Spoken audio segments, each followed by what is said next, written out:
Hi sis, korang ada tak follow TikTok Sis Pilih? Tak pernah dengar Sis Pilih? Pernah dengar. Ya ke? Alah. Hi sis, korang ada follow tak TikTok Sis Pilih? Tak? Tu. Okay. Alright. Okay. Korang dua single ke taken? Ha? Single. Dua-dua taken. Umur berapa ni? Umur 23. Pagi tadi korang ada sahur tak? Sahur. Roti. Sama, roti juga. Sup daging. Awak roti John. Ush, simpan lagi roti John. Macam mana korang maintainkan kesihatan dan kecantikan korang time-time bulan puasa ni? Minum air dengan kat cukup. Tidur yang cukup. Tidur yang cukup. So, korang pernah tak dengar pasal Inner Shine? Pernah? Pernah? Pernah rasa yang mana? Berry. Tak pernah try. Tak pernah try.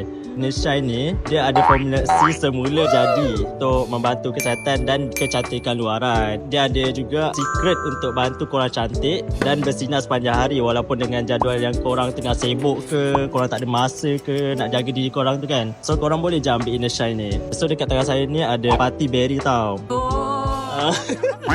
Bulan Ramadan ni kan memang sekarang musim panas kan. Terdedah daripada UV matahari menyebabkan kulit korang kering dan kusam. Saya tak suka kan. Inner Shine ni pun bantu korang untuk melindungi kulit dari UV. Sebab dalam party berry ni ada multivitamin seperti vitamin A, C, E dan juga zinc untuk jaga kulit korang. Korang pernah tak alami masalah kesihatan atau kecantikan muka? Pernah? Contohnya apa? Jerawat. Awak? Samalah. Tu kenapa? Kadang-kadang kita orang kelas awal pagi kan. Okey. So macam tak sempat breakfast. Lepas tu kita orang pun macam hari-hari busy kelas kan. So macam selalu stress lah dengan assignment semua. So korang jangan risau. Boleh try Inner Shine Pro ni. Dalam dia ada fiber dan prebiotics yang tinggi untuk korang improve cernaan korang, bantu pergerakan usus korang. So kalau usus korang dah baik, mestilah dia akan mencerminkan kecantikan dekat muka korang. Korang tahu tak cara nak minum dia macam mana? Teguk je. Teguk je lah. Okay, cara dia tak susah pun, 5 saat je. So korang twist penutup dia, buka, lepas tu korang terus je teguk minum sampai habis botol tu. Party berry ni korang amalkan pada waktu sahur tau. Atau bila-bila masa lah. Party Pro ni dia sesuai waktu berbuka. So boleh ambil lepas berbuka lah.